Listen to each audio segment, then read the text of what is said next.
This is Jeff Cowan coming to you from Jeff Cowan's Pro Talk with my weekly podcast entitled Right Service, Write Your Own Paycheck, The Path to Making $100,000 a Year. Because if that's what you want to make when you're writing service, then I'm the guy you should be watching, and I'm the guy that you should be listening to, because if you follow what I tell you to follow, you're going to make $100,000 a year, because that's what people make when they follow our processes.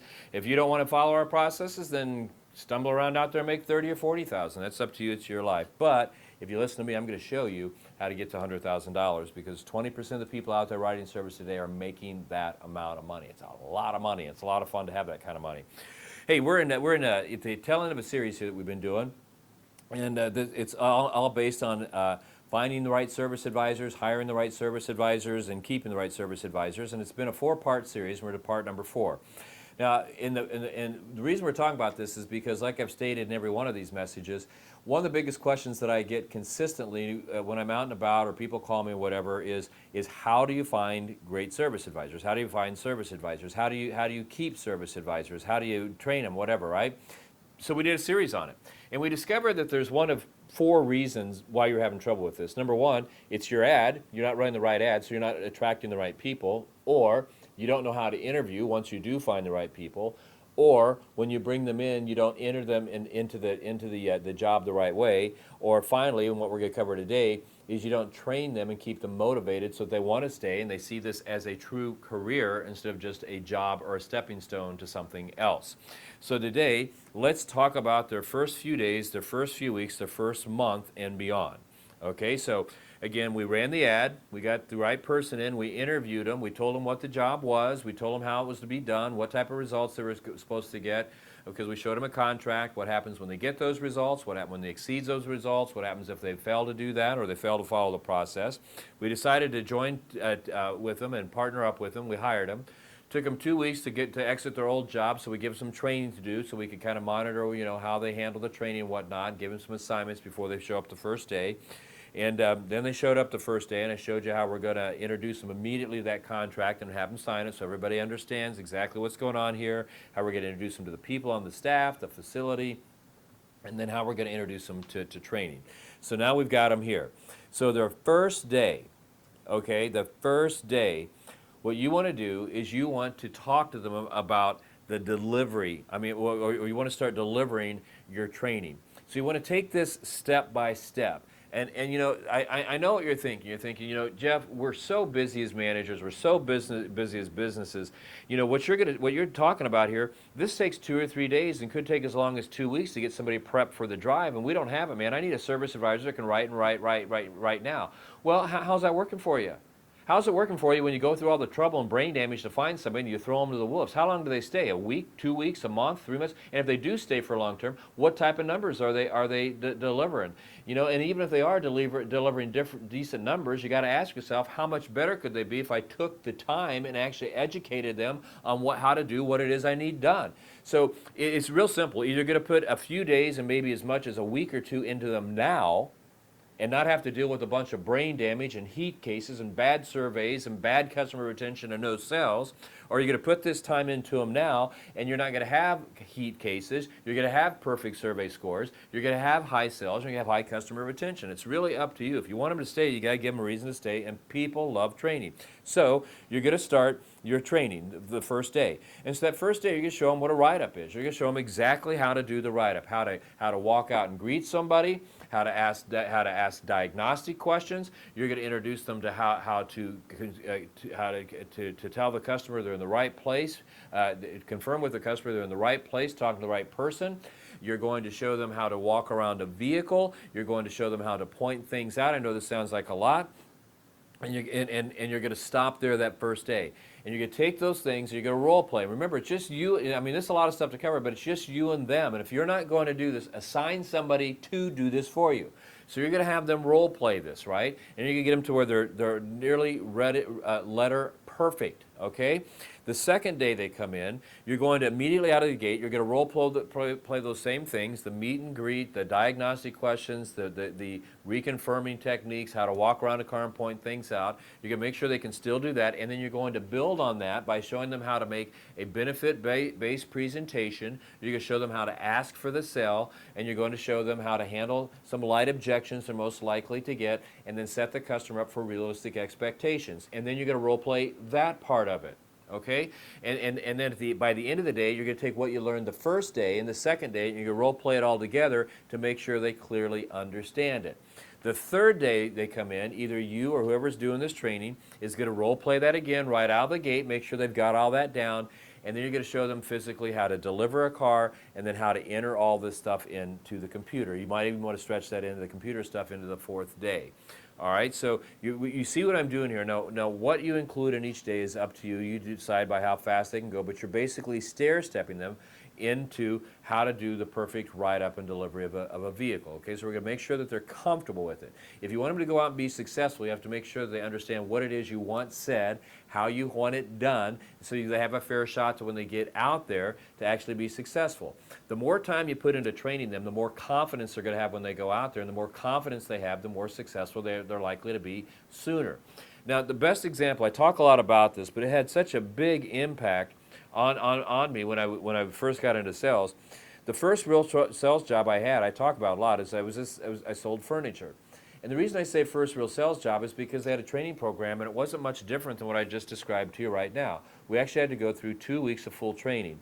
The first week was just pure selling techniques. Could we memorize word tracks? Could we memorize closes? Could we memorize all of that stuff? Because it didn't make any difference if you knew the product. If you didn't know how to present the product and ask for the money, it was all moot, right? So they spent 5 days with that, and each one of those days was 10 hours each. And then the second week was all product knowledge. If you passed the test on the first one, you got to go the second week, and it was all product knowledge. My point being is that by the time I finally got on the showroom floor with my first customer, I had so much confidence because during that first 2 weeks, they'd literally put me in every scenario I was likely to be in, that I was comfortable, I was calm, I was confident. I almost dared people. It wasn't just me, it was everybody who went through the class with me and even beyond that. I mean, we almost dared people to walk in because we knew we could be successful because they gave us that type of confidence. So what I'm trying to show you how to do right here.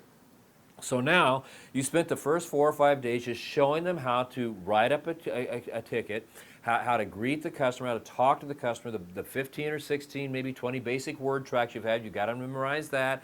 They're familiar with how to get on the phone. They're familiar with how to deliver the car and how to type it all up, so they've got a rough idea of what they're getting into, right? Now, the second week, what you're going to do, okay, is you're going to allow them to be on the drive. But their first day, you're not going to turn them loose with 10 or 15 appointments. That's suicide. Why would you want to give them 10 or 15 appointments? Just because they can role play doesn't mean they can do it for real. So you're going to stair step them into this. So the first day, you decide based on what you're seeing, they're going to be allowed to write 1, but no more than 3 customers that first, second, and possibly third day. Now, the reason you're going to do this is because they can role play it. Now you want to see them do it for real. And by taking your time in doing this, I'd save 2 days at 3 repair orders a piece because usually they can pick it up.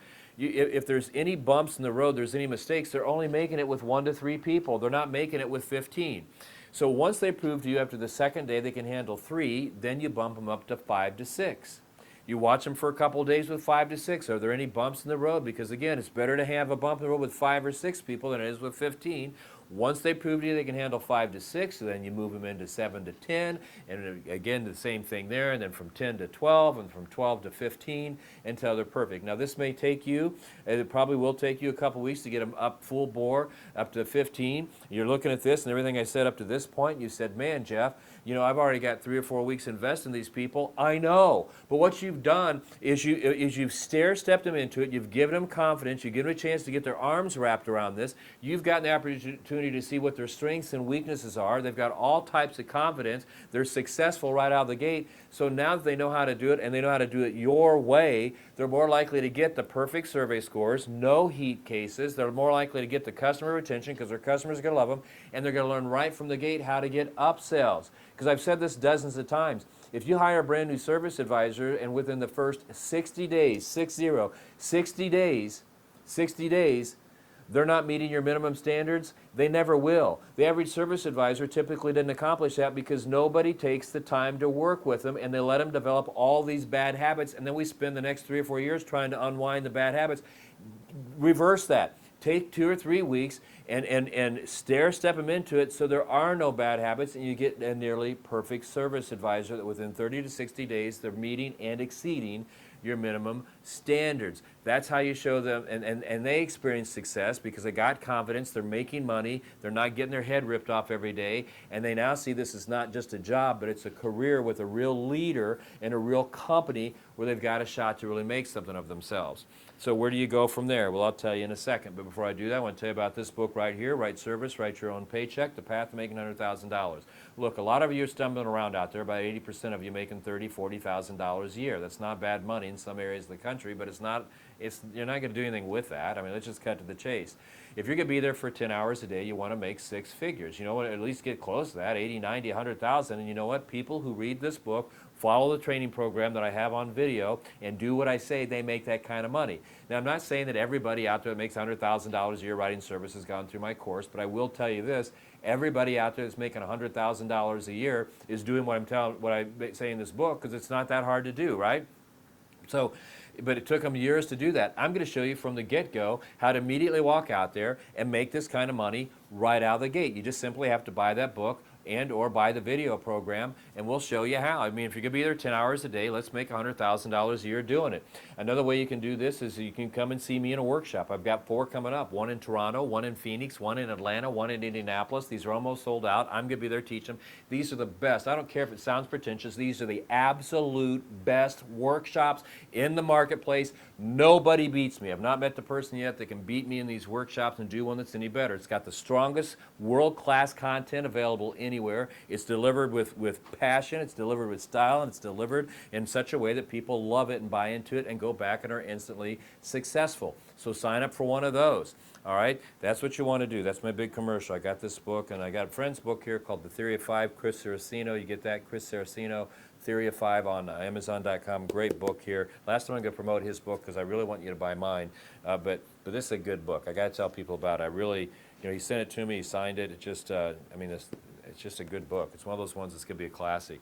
The other thing I want to talk to you about is advisors, you're doing the job. Here's the last book you're ever going to have to buy if you want to learn how to be a closer. You want to learn how to be a great presenter. You want to learn how to handle objections. This is the best book right. It's the last and only book you're ever going to need. It's called My Pocket Guide. You get any of this stuff by calling 1-800-248-2931, 1-800-248-2931, or you simply go to automotiveservicetraining.com, automotiveservicetraining.com, and you get the stuff there. Workshops, get on that. They're selling out pretty quickly here. All right, so back to this. So we ran the ad. We did the interview. We got it. We give him some stuff to watch for the 2 weeks until they get here. We talked about the first day. We got him here, and now we're going to start the training where the first week we basically just show them all the mechanics of it. We role play with them heavily, how to greet a customer, how to ask diagnostic questions, walk around a car, point things out, make presentations, ask for the money, deliver the car, all that stuff. Then what we did is the next week we put them out there and we stair-stepped them by doing 3 customers and then 5 customers and then 8 customers and then 10. We stair-stepped them over a couple of weeks into 15 to make sure they're not making a lot of mistakes, they can do it, and they can be successful. So where do you go from there? At least once a week, you're going to train them on something. You should be doing this with your entire staff. Now, I'm not talking about an hour, 2 hours worth of training. I'm talking about 5 to 10 minute meeting every week where you just introduce a new close, a new technique, a new part of the process. You role play something, 30 minutes max, but typically 10, 15 minutes is enough. I'm not trying to do a commercial here, but if you say, where do I get the content? How do I get the time? Call us. I've got a virtual training program. It's already written. It's all ready to go. But you're going to do that once a week forever. Okay, and then once every 30 days, you are going to take the entire staff. You're going to bring them in, and you're going to do a hard 30-minute meeting where you're going to go over the basic role playing, making sure everybody stays sharp with the basic fundamentals, introduce some new things, and then once a year, you can put everybody back through some basic training to make sure that they stay focused, they stay on the basics, and they stay successful forever. And then the most important thing is you're never going to back down from your standards. If you want 2.5 hours per repair order on your service drive or whatever that number is, you want an effective labor rate to be whatever it is, you want a certain percentage on your survey scores, you want a certain percentage when it comes to your customer retention, you set those minimum standards, you hold their feet to the fire to meet those minimum standards or exceed those minimum standards. If they do it, hallelujah, you've got somebody, they're going to have a great career, get a great partnership and the like. If they can't meet your minimum standards, then they got to go. I mean, here's what you got to look at. Are you going to let one person who can't meet your minimum standards because they won't do the process, they can't do the process, are you going to let that one person dictate how much you as a manager or business owner and the rest of that shop makes, how successful you are because this one person sitting in that chair can't get it done? Now, I'm not saying if a service advisor has a bad month, you cut them loose, okay? Because people are going to have things in their life that get in the way. Kids are going to be born, they're going to get married, dogs are going to pass away, there's going to be all kinds of stuff. Life happens. So it's not uncommon for somebody to have a bad month or maybe two. But you get into that third and fourth month in a row where they're not hitting your minimum standards, they can't sit in that chair. You can't allow them to dictate how much money you're going to make. But you know what?